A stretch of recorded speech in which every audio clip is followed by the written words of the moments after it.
Welcome back to the channel, guys. I'll be here with Bronson. We have another deck profile. We had all the hot shots come here to Omega tonight. So we have Luis, aka King Mickey.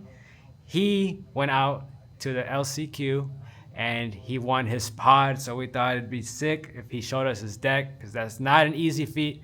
So Luis, tell us about how it went out at the pod for you. Sure. So I was first thing first, right? Like there was fires going on in California, right? So that kind of made the trip a little iffy. We didn't even know if the event was even going to happen, but it did. So my first opponent was also in that position of him not knowing if he was going to attend or not, and so he put a deck together, right, that day. So I'm pretty sure it was like not very feasible for him to get it right, but he was on red purple, and I just did red blue things, outdid his red purple things and got it. So you had 5 rounds in the pod, right? Yeah, and rounds. you won every single one of those. So if you lost, you'd get eliminated. So you won 5 straight, and then you were able to get to the main event. Was there any matchups in the pod you thought were hard or easy? Just like an overview summary of how that went. Sure. Like I said, the first round was pretty much a wash. The rest of the tournament was difficult for sure, right? I guess if I remember correctly, I went Amber Steel into Amethyst Steel, and into Green Steel, into finally Amber Steel, right? All of my matches felt pretty fair and even, right? Like every one of them gave me a sense of like it's doable, getting the win, right, in 3. It's the 4th match that I always have like these recurring thoughts of like how I could have gone either way, where they were playing green steel discard and I hadn't had that much practice against it. I only know one local from our player that actually plays it really well, so my knowledge against it was very limited. I won the dice roll, very fortunate. I think I would have not won the match had I not won the dice roll. Because definitely game 2, he just stomped me. He rolled me so hard. Game 3 was a close one too. There were certain points in the match where it could have gone either way. But fortunately, I got it. And the last round was Amber Steel, so it wasn't the version of Amber Steel with Dwarven Mines. So I think it was actually. I just don't think I ever saw one, or he inked it a lot of times, and I just can't remember. But it just wasn't fast enough for his liking, I guess, and I just got it. Just took the win. Yeah. So if you didn't catch that, Luis took Ruby Sapphire. He is a Ruby Sapphire enthusiast. He plays this deck all the time. He wasn't on the hype train. He was playing it. He plays it when it's good. Plays it when it's bad. He's very, very loyal to the deck. So we're gonna get into the deck profile. Let him explain his card choices. All right. So for sure, standard wise, 4 popsicles. Very much every deck has 4 popsicles, right? And I'll start off with the items because they're all 1 drops as far as I'm concerned. There are a couple more items, but we'll get there. The Vitasphere is very versatile. The ability to give rush and +2 attack on any given character is very valuable in certain matchups. Ice Block just combines so well with other cards in my deck that I'll get to here in a second. For my 2 drop slot, I ran Tipo, Visions, and Sail. Tipo and Visions just make sense, right? They just ramp you on 2. Tipo and along Sail the SRC requires so much understanding of what you can and cannot ink. Also, it forces your deck building to be a little bit more to the side of uninkables. I know in previous sets, Red Blue was able to get away with running a lot of uninkables because they ran cards like Fishbone Quill. But in this meta, it's just not viable to do that anymore. So understanding when to play a TPO versus a sail, or even when to ink a sail instead of playing it, is one of the more skill intensive decisions to make on two. And then Visions is just an amazing card. I don't think cutting it from 4 to anything lower gets you anywhere really. But you know, I could be wrong. 2 Sisus. So this is one of the cards I was talking about in conjunction with Vitalisphere. Being able to eliminate one of their early drops and then run into whatever they played on two, they quest with it or sang with it, whatever the case is, to eliminate 2 threats at once is so crucial, right? Just imagine, right? They play Daisy and then Calhoun, and they quest with both by the end of turn 2. Ideally, by turn 3, you have already played one of your 2-drop ramps, had Vitalisphere on turn 1, so you could ink for your turn, 4 ink, play Sisu, pop Vitalisphere, and give it a rush, right? Alongside with Sisu's ability. So that's 2 creatures that are just gone. Brawl, great removal for the early game to get rid of things like Flynn, Piglet, with conjunction with Ice Block, where it combos again with a lot of characters, alongside Sisu, right? Being able to knock out a Flynn or a Diablo on turn 3 using Ice Block, again, 4 mana, 3 and 1. One of Greatstone. This was going to be my tech choice against the mirror. I say was, but it was the instrument that I went with. I think having more ink than your mirror opponent is valuable. I think that's just a principle that's true against any blue deck in the mirror. So I thought running a 1-of would help in that regard. Before we move on to the 4, as you can see, I didn't run a 1-of Hideaway like a lot of my fellow participants at Nationals did. I was banking on the idea that most people were gonna not run Lucky Dime or Location Heavy, and I kind of was right, but there were certain games where it did come up where they played a Lucky Dime and I just didn't have the answer for it and they won off of it. So I don't know if that was the right call. I feel like it was, but who knows, right? Maybe that game could have gone different.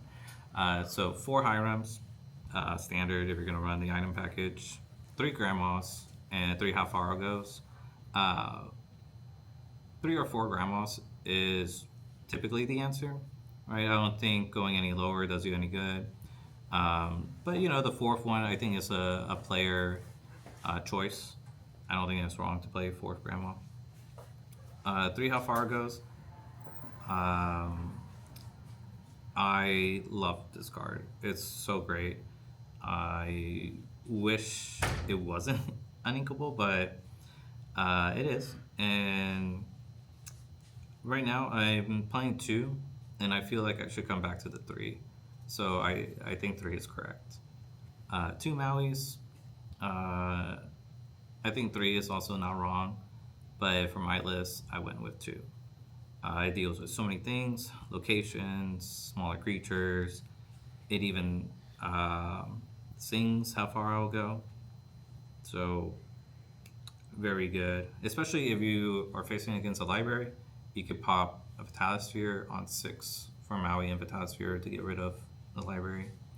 Shark, I think, is one of those cards that is just needed in this kind of build.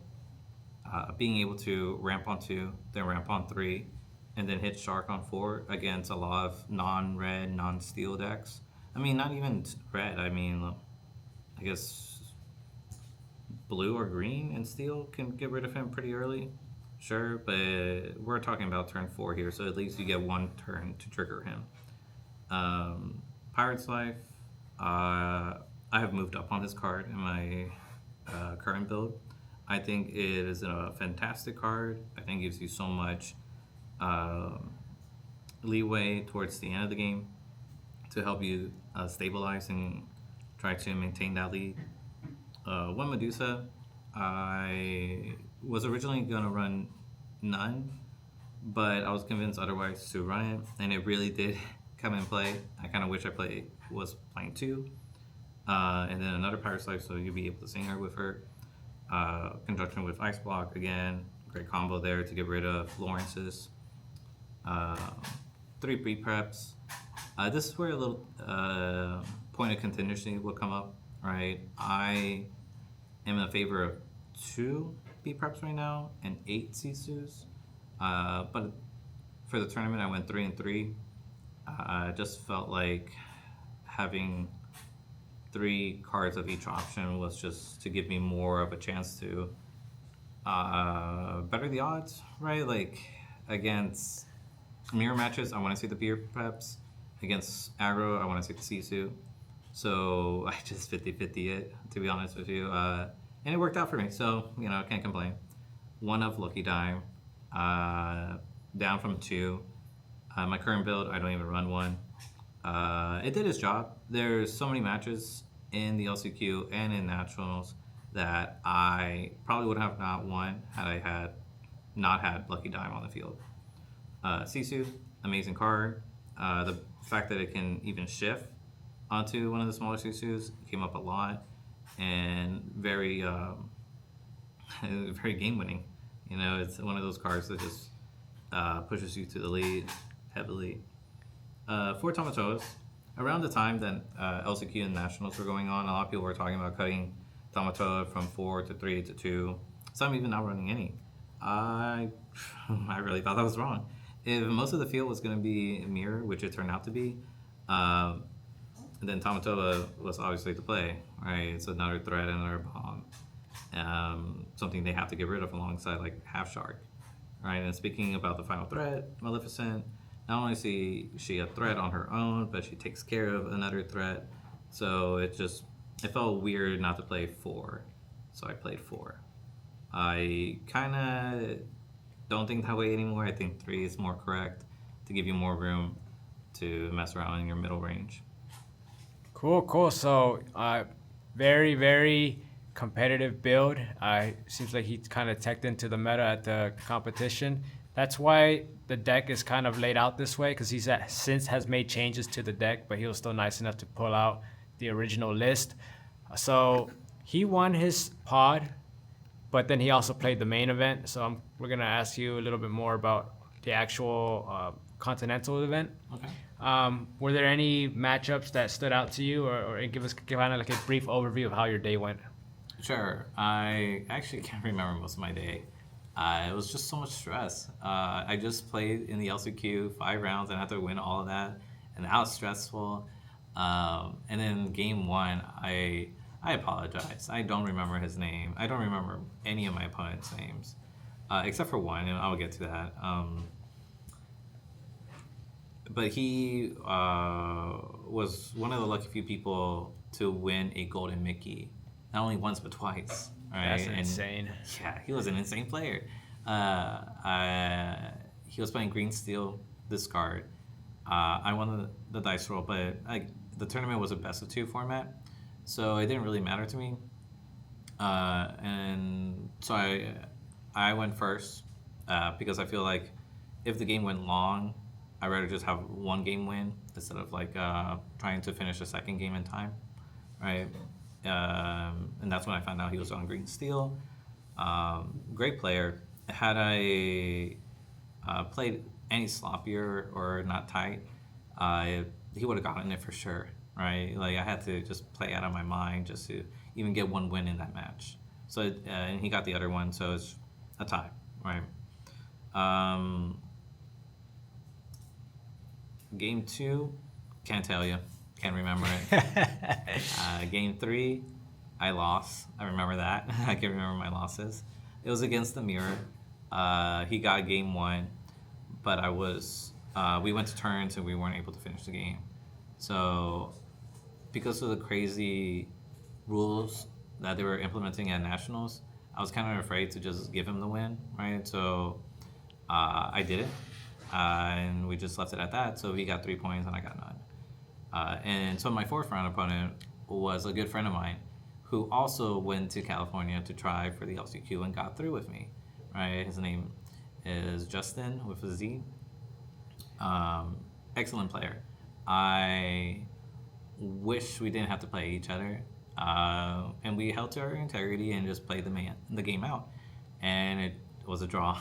That's right? crazy how that you matched up with your teammate. Yeah. And if you don't know Justin, go check out his deck profile. We posted one I hit a couple weeks ago, so go check that video out. But don't exit out of this one. We're not done yet.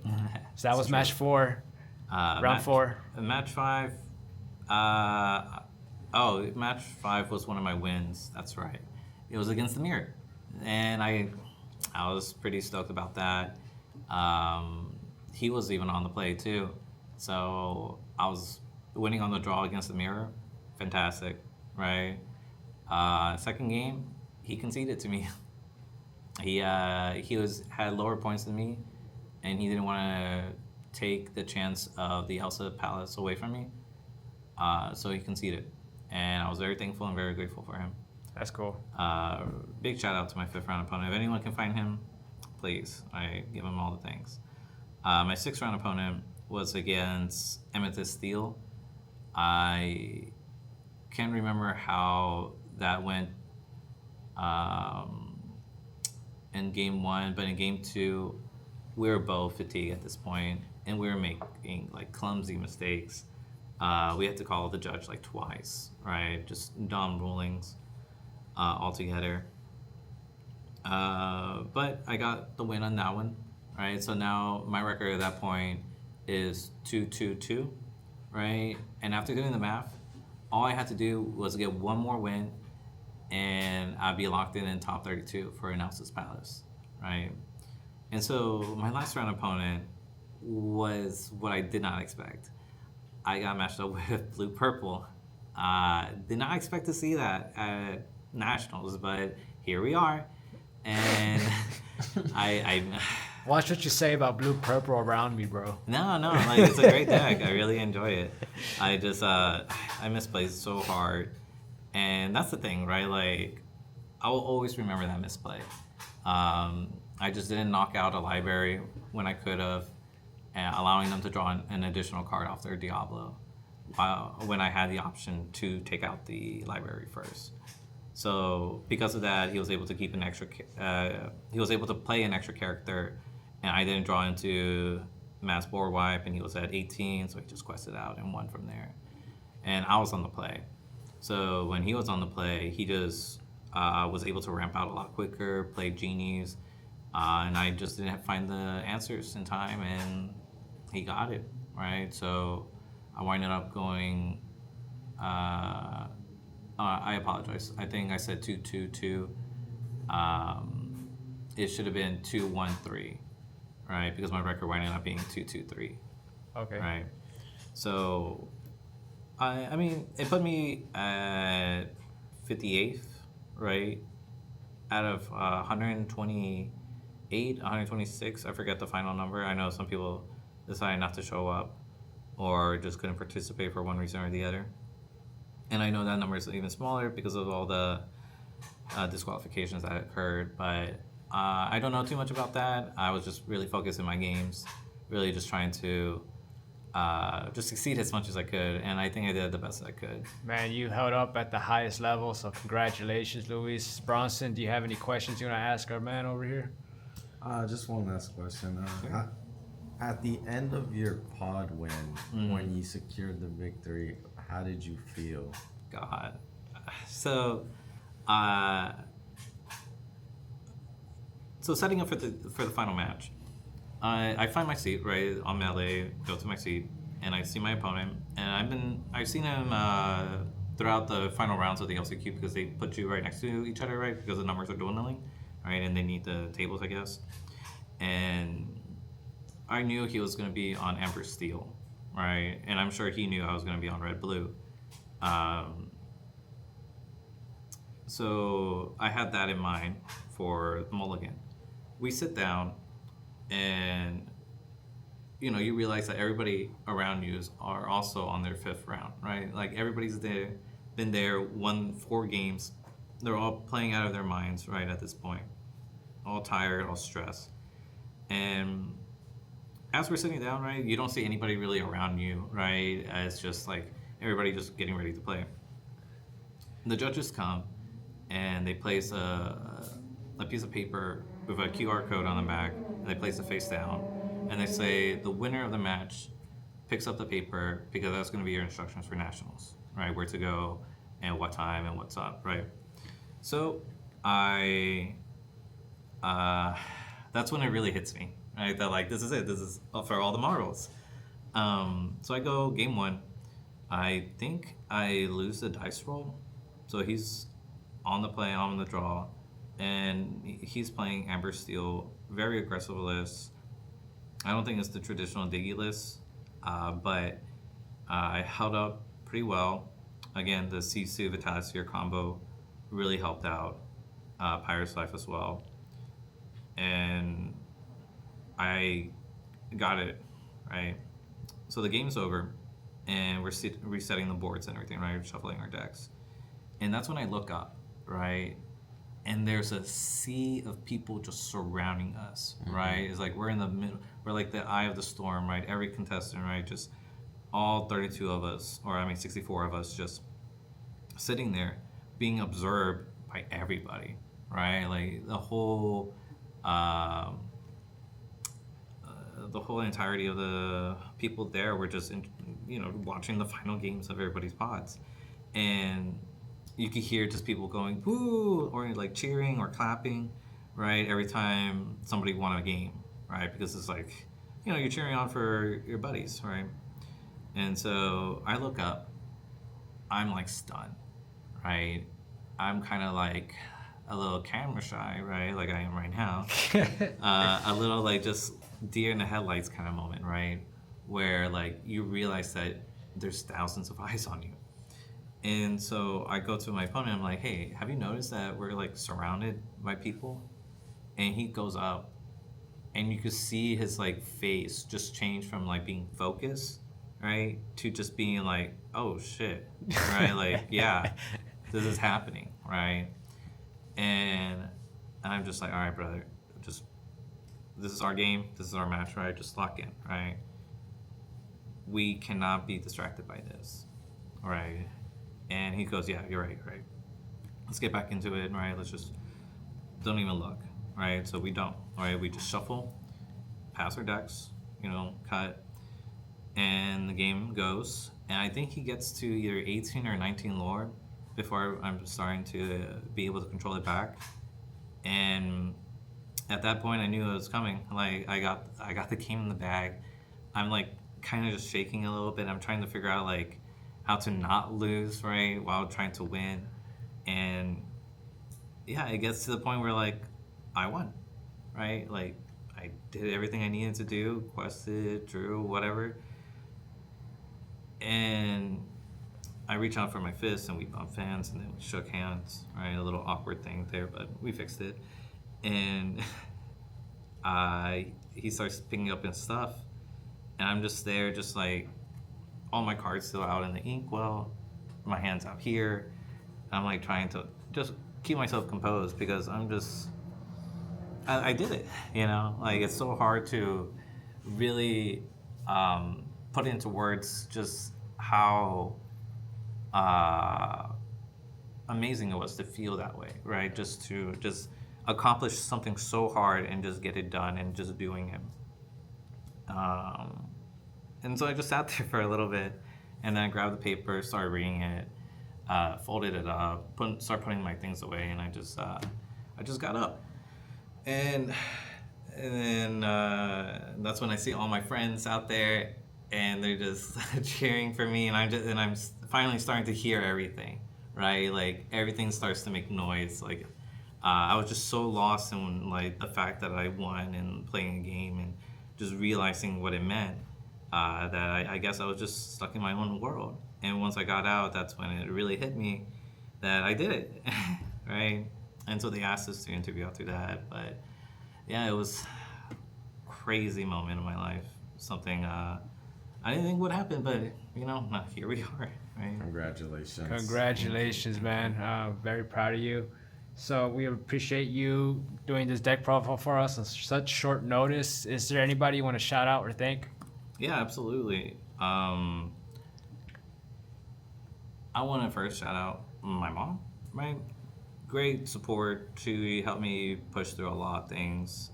Even let me crash at her place when I was like too tired to drive home from like testing until like 4 or 5 in the morning, right? I want to thank everybody that helped me test for this. Andrew Rogers, Justin, D. Sorry, I don't know your last name that well.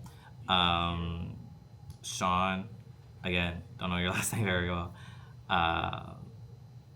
Everybody at Omega, everybody at Halcyon, Aegis, all these locals that I go to. Astral, a new one that I go to, helped me a bit there at the end. Close friends of mine, Danny Baker, Mark Baker, V Dim, Jason Dim. They really put in the hours to help me push through. The Baker brothers, as they're known around, they helped me grind out hours of gameplay. V and Jason, locals that are amazing at the game, and helped me practice up matches that I really needed testing with. And y'all too, right? Y'all too have helped me in this journey of like just getting better at the game. So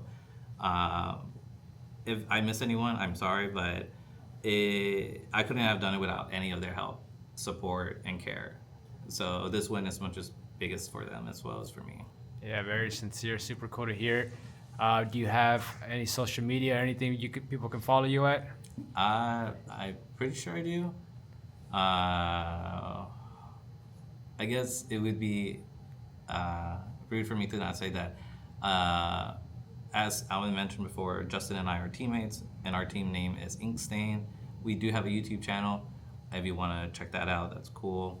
I wouldn't know what the link is, so I'll try to find it and I'll put it down in the description. yeah. That way you guys can go check out some content, see if they have anything under. I don't think I've checked it out yet, but yeah, I mean, I'll check it out when I find it. It's new to us too, so we'll try to put something in there, and there's nothing there, but yeah. Cool. Appreciate it. Any last words, Bronson? No, that's it. We're exiting out with the man, the myth, the legend. You're As we supposed to live and say like, breathe, comment, Lewis. subscribe. And like, comment, and subscribe. Yeah, guys, like, Let's go. Let's go.